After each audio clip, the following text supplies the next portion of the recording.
Coming up on today's San Francisco 49ers report, we have a new Brandon Aiyuk injury update going into Thursday Night Football. What do the Niners have planned with the most cap space in the National Football League? John Lynch spoke on that, and some fascinating Niners stats to get to as well. Before we dive in, I want to let you know that you're a part of something special. We're having the best month in the history of the San Francisco 49ers report, 1.3 million views over the last 28 days. We are just less than 11,000 subscribers away from 100,000. When we hit that mark, we're going to be getting that plaque. Make sure you join us on Thursday for our watch party against the New York Giants. It's going to be a whole lot of fun. And if you haven't already, hit that subscribe button. Let's start off on the Brandon Aiyuk injury front. Per John Lynch, Niners general manager, he just hopped off the radio a few moments ago.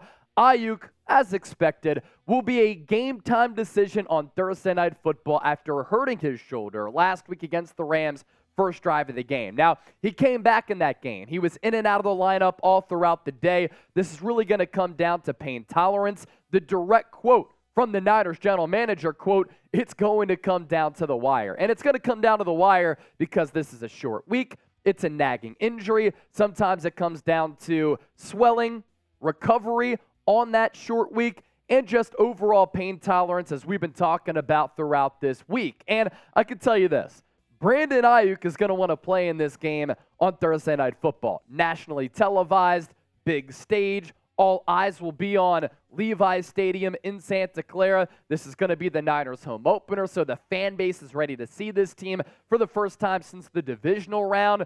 But on the other side of that, will Kyle Shanahan and the staff force him to sit out because they understand his role in this offense? His inclusion on this team is very important for the Niners' Super Bowl hopes because I think he's the number one wide receiver on this Niners roster.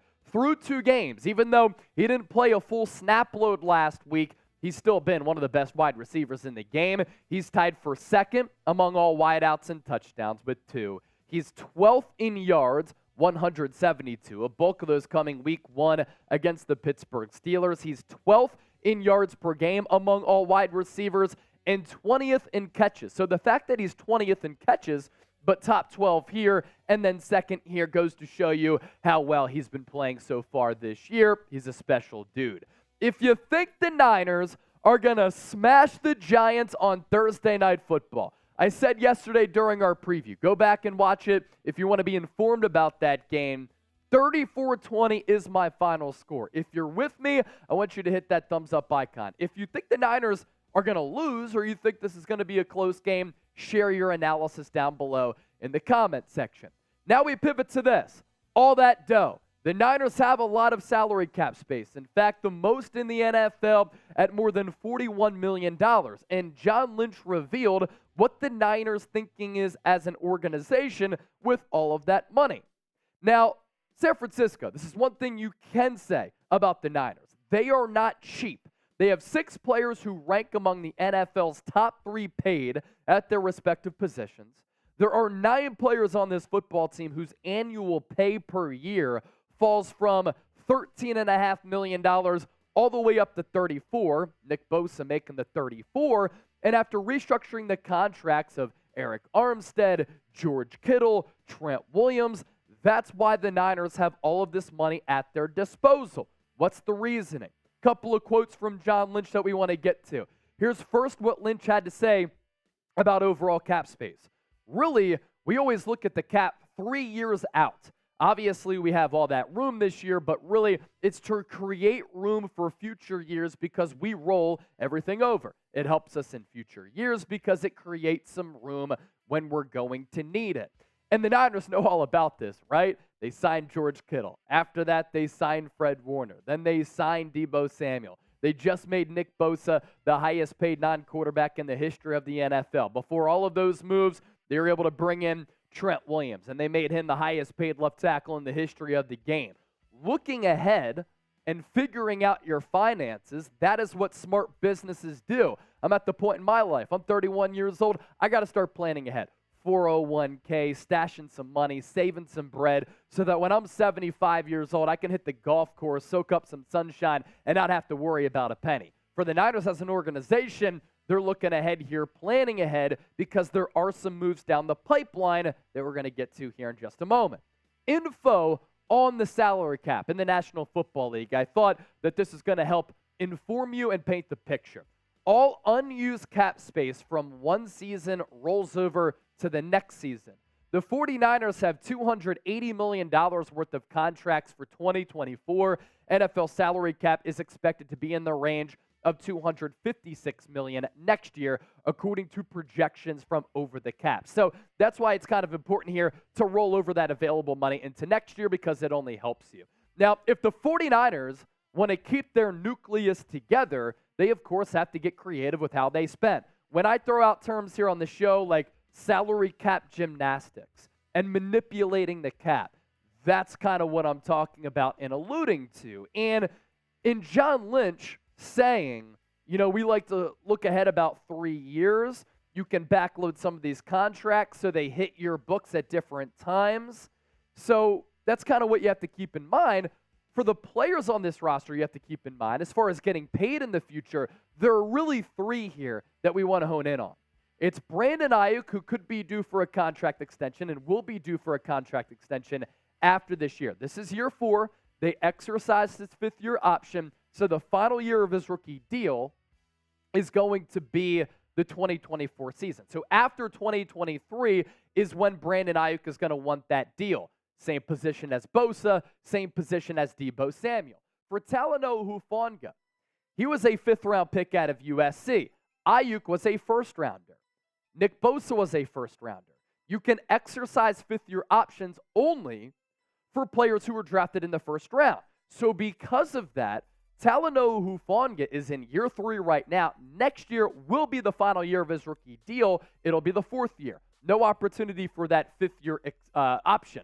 So for San Francisco, paying him an extension prior to next year is probably going to be the play. And if not, that's why these players hold out, because they have no long-term financial security beyond that final year of their deal.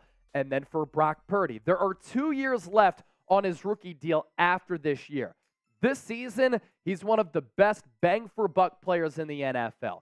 He's making less than $1 million if he continues to become and solidify himself as a top 15, top 10 quarterback. I don't think he's there yet on that scale, but right now he's kind of hovering over top 15. You're going to have to pay your quarterback as well. More from Lynch here on Making Moves. He said, we're pretty much done with what we're going to do this year, but you never know with the trade deadline and all that. And keep in mind that this current regime, this front office, has been aggressive in recent years, adding at the trade deadline. You talk about Christian McCaffrey last year, Charles Omenihu. You talk about a few years ago when they brought in Jordan Willis. If there's an area on this team they believe they have to address, they're going to address it. All right, before we continue to move forward, it's trivia time here on the San Francisco 49ers Report. We will reveal the answer to this question later on the show today. Which Niner elected to get his finger amputated so that he didn't have to miss any regular season games? Which Niner had to and elected to get his finger amputated so that he did not miss any regular season games? So as far as what we're getting into on today's show, we checked off the Brandon Aiyuk injury update.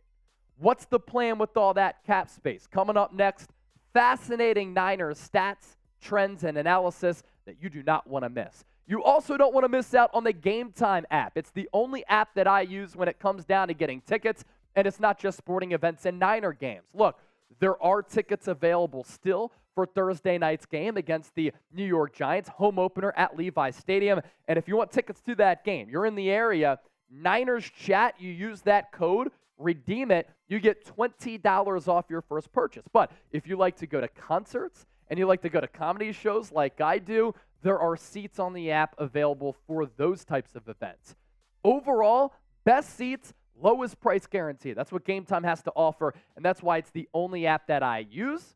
As the event gets closer, the ticket prices do drop. You can pay with Venmo, pay with the debit card, pay with the credit card. What I also love is the user interface here. When I go to a sporting event, I want to know where I'm sitting and I want to know what the vantage point is from that particular seat. No obstructed view for me, otherwise I'm going to come after you because I don't want to get ripped off. For instance, you look here. If I want to sit Niners, Giants, Thursday night, section 405, row 23, I can get a look at what I'm looking at when I'm at the game. So promo code NinersChat, $20 off. All of that information linked down below in the comment section and in the description of this video. All right, some fascinating Niners stats, and I threw out all of these on my Twitter page. Give me a follow at Chase_Senior. Love to engage with all of you. So let's start with Brock Purdy here. You think he's been playing pretty well? I think he's passed the eye test up to this point. Did he miss 3 deep shots against the Rams on Sunday? No doubt. But through 2 weeks, Brock Purdy, among all quarterbacks in the NFL, first in QBR at 86.6. He is 4th in yards per pass attempt at 7.9. He is 8th in quarterback rating at 102.9 and 11th in expected points added at 11.3 per play. As for Christian McCaffrey, his backfield mate, McCaffrey leads all NFL rushers in rushing yards by a pretty wide margin through the first 2 games of the season. Couple of really good players on this list, but they're not close to Christian McCaffrey. 268 rushing yards through 2 games for CMC. That's nearly 100 yards more than the second-best running back. Bijan Robinson, the rookie for Atlanta, having himself a year. Loved him as a prospect coming out of Texas. He's so special. And then DeAndre Swift, after he had 175 yards alone against the Vikings week 2, he is in 3rd there. Aaron Banks, his emergence continues. Last year in year 2, after he only played 1 game as a rookie, looked as though he may have been a bust. 2nd-round pick out of Notre Dame. Last year played at a borderline all-pro for sure, a Pro Bowl level. That has continued into this season. And the left side of that offensive line, anchored by Banks and Trent Williams, has been great in pass protection and opening up some running lanes for this Niners offense. Aaron Banks specifically, he has played 125 snaps, all at that left guard spot, and he's pitched a goose egg in multiple categories.